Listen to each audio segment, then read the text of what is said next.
Hello and welcome to The Editorial, the podcast where we discuss everything we got wrong in the last 2 weeks. Do. I'm joined as always by TLDR's editor-in-chief, Zach Michaelis. Hello.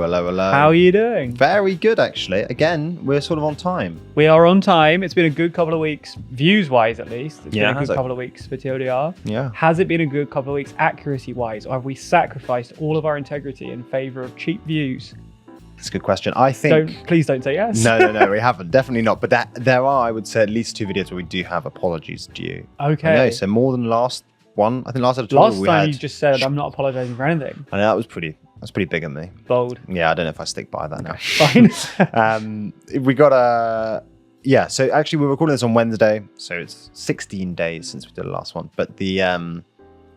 Yeah, I think there are 2 videos which we'll get onto which have pretty low dislike ratios. I probably should say something about. But one before we do that, let's do a couple of ones that sort of fell just below the 96% threshold. But like, I don't think there's much wrong with them. So the first one is Trump's new Ukraine deal explained, 95%. I've looked through that. It seems to me just because people didn't like it. They don't like Trump's deal. Super fair. You know, I mean, please don't dislike our videos if you don't like what the person in the video is proposing. It's not us. But there you go. It got 400,000 views. You know, just when they branch out, they just do normally have a slightly lower dislike ratio. The DOGE video over on Global, 95.8. How's DOGE doing? Month on that one. Yeah, that one. That is close. Yeah, I think got a bit of criticism from either side of the aisle. I mean, obviously there were the sort of pro-DOGE people who said that we basically were being unfair on DOGE, and I mean I don't actually think there's much substance to that. We cite all the claims in that video, and it's true that by their own maths they haven't saved very much money. A good way, by the way, of looking at how effective DOGE actually will be is that Kalshi, which is like Polymarket, it's one of those like sort of crypto betting sites, has a question where you can bet money on it. And so, you know, hopefully because money's being bet on it, it's quite an accurate forecast. You know, like even if you're a massive Elon fan, you have to put your money where your mouth is there. And what's the bet? How much will they save? Oh, I see. And it's gone from 300 billion when it was first started, which is quite a lot. No, didn't they say 2 trillion or something? They did, but I think that was ludicrous. They walked that back quite quickly. And 300 billion is a non-trivial amount. It's still a lot of money. Yeah, non-trivial. We wouldn't say no to that. No, we'd take it. But it's gone down from 300 billion to 7 billion. So now the median estimate is 7 billion. 7 billion in the context of...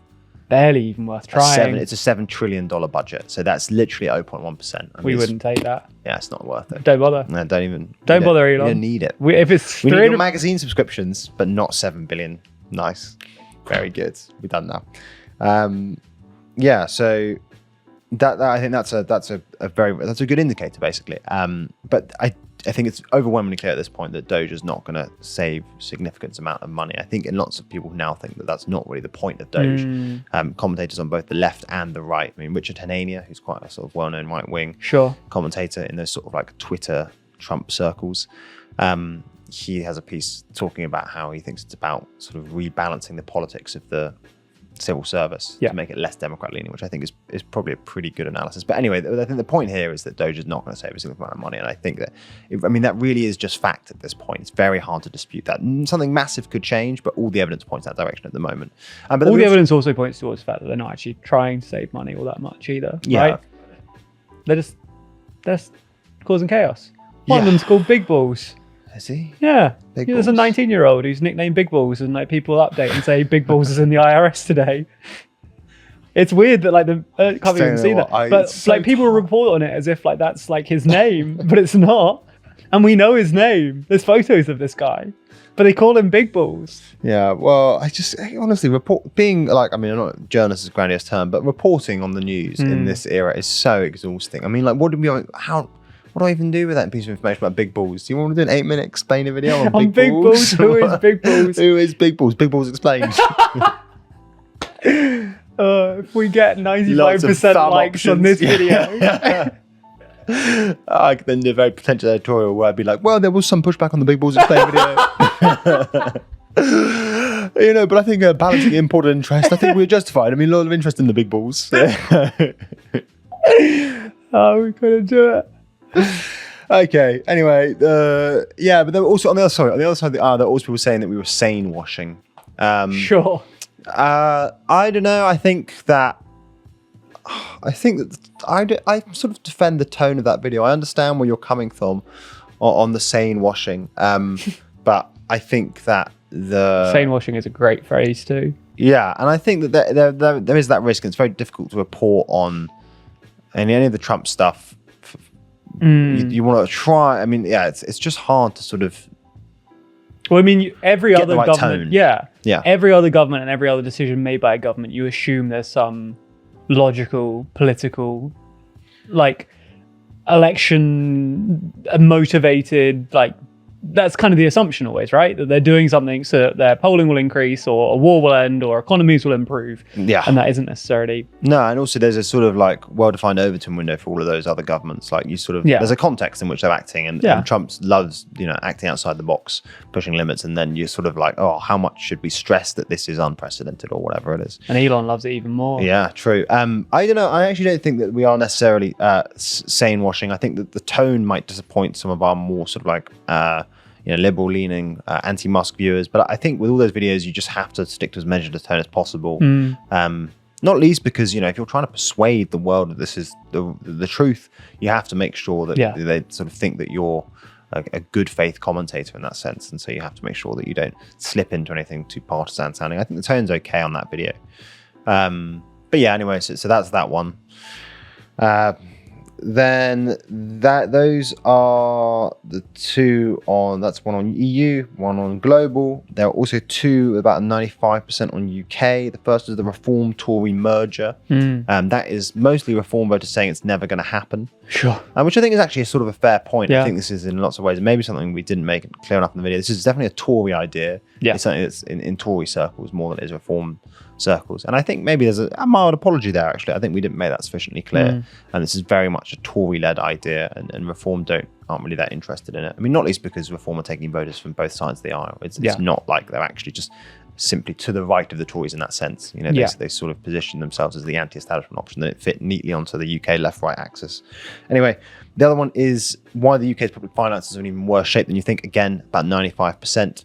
I was surprised it's got 95%. I think normally there's a sort of, when you're bashing the UK economy, people love it and they all agree with it. People were saying you're making too much of this very, very niche measure. I think that's not true. I think that, for the reasons we talk about in the video, public sector net worth is not really a niche measure. There are lots of reasons why governments don't use it. Not least because it's really, really hard to calculate. But the reason the IMF likes it is that it is the most comprehensive measure of your public finances, and so I think that actually it's not unfair to look at that measure and then infer something wider about the state of public finances. Sure. I think that it's a useful measure, and by that measure we're doing really quite badly. So those are the 495% ones. All sort of teetering around that number. The big there are two more. Yeah. The first one, why the Democrats are so unpopular. 91%. That's pretty low by our standards. Some of this is originally we had Bernie on the thumb. We did. Yeah. And Bernie's not technically a Democrat for starters. That's a good point. And also he is quite popular. Yes. And then I think aside from that, people were grumpy about how little time they spent answering the question. Quite a lot of it was spent going through polling. I actually sort of half take that point. I think that the polling is useful to sort of motivate the premise of the video, but I do take the point that actually you click on that video and you want to get a bit more meat on the why. Yeah. So I'm going to apologize for that. Acknowledge and apologize. I have to explain the etymology of that word because every time we do this, people forget. There's new people. Yeah, I know, crazy that. Why are you here? And then and then I just think that invited. Again, it's all these videos that fall well below like dislike threshold. It's normally because both sides of the aisle are grumpy. And on the right, they're basically just people saying like it's because they're woke liberal lunatics, and on the left there were people saying Democrats aren't actually unpopular.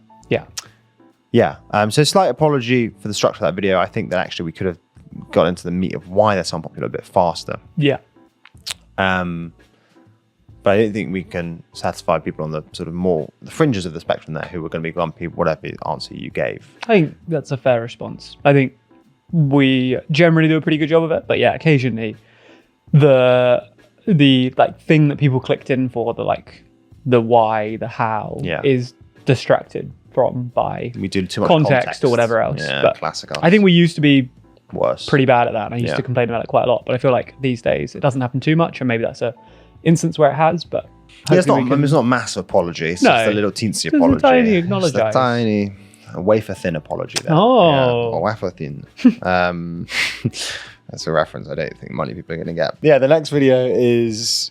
Then this is, could Russia actually invade Europe after Ukraine? And this is, I think, 89 or 90. Oh, sub 90 is rough. Again, there's both sides of the R situation here, right? Yeah. There are people on sort of, I don't know, there's not really left-right spectrum here. It's a sort of like East-West Europe spectrum. So people from Eastern Europe saying that like, no, they're definitely, Russia is definitely planning to take the Baltics next. Why are you even entertaining the idea that they might not? And then there are people, generally from Western Europe who are saying, let's not be silly. Russia's struggling in Ukraine. How on earth is Russia going to take Poland? Sure. Not going to happen.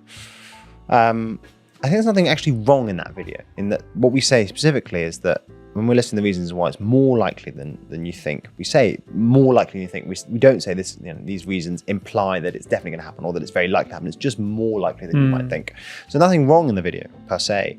But I think, and I will apologize for this, I think in the aggregate, the tone of the video is too credulous to the idea, if you know what I mean. We don't sufficiently stress that, like, it is genuinely, I think, in lots of ways really hard to imagine Russia invading Europe anytime soon, just because of how much it's struggling in Ukraine. If you can't take Pokrovsk, what makes you think you can take Poland? Yeah.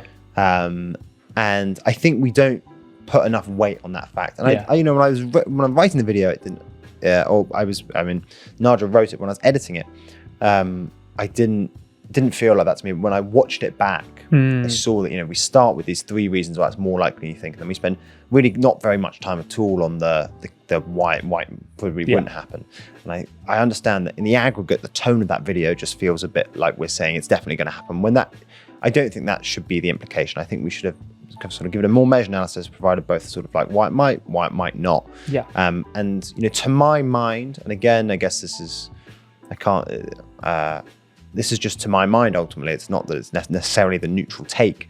I think that it just isn't actually that likely at the end of the day. And that we probably just lend a bit too much credence to that idea, just in terms of tone. Does that make sense? That makes sense. So yeah, I would acknowledge there. I think it sort of counts as acknowledge. Yeah, I think so. Yeah. But yeah. So I think that is everything. Great. Pretty good. We're pretty efficient at this these days, aren't we? Pretty good. Yeah. So stay tuned for the Big Balls Explained apology video. That was our only major tangent, I fear. I don't worry about that. But yeah, we'll be back in 2 weeks' time to go over every mistake we've made since then. We will indeed. Actually, but you will be back. You'll not be here in 2 weeks' time? I won't be here in 2 weeks' time. How come? I'm away. Oh, where are you off to? Australia. How long? This doesn't hit. My schedule doesn't. Yeah, we can cut this. Scarlett, just end it wherever you want to. Okay, bye. Bye. Nice.